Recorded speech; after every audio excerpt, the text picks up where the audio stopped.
আমি বুঝবো না। আমি যখন বালক ছিলাম তখন প্রেম বলতে যেটা বুঝতাম, পরিণত বয়সে এসে আমি দেখুন প্রেম আসলে অন্যরকম। পার্থক্যটা কি? পার্থক্যটা অনেক অনেক অনেক। আমি তো ধরো যেমন প্রথম প্রেমের যে অনুভূতি, সেটা হচ্ছে যে বই পড়ে, শরৎচন্দ্র বা বঙ্কিমচন্দ্র পড়ে প্রেম সম্পর্কে একটা একটা ধারণা মাথায় ছিল। ওইটা আসলে প্রেমের অনুভূতি না।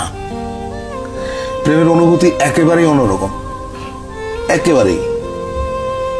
এটা এক একজনের কাছে এক এক রকম, এটা কেউ কাউকে বলে বোঝাতে পারবে না। প্রথম প্রেমের কথা বলছেন, সেটা বইয়ের কথা বললেন, কিন্তু প্রথম মানব প্রেম যদি বলি সেটা হচ্ছে আমি তখন অনেক ছোট।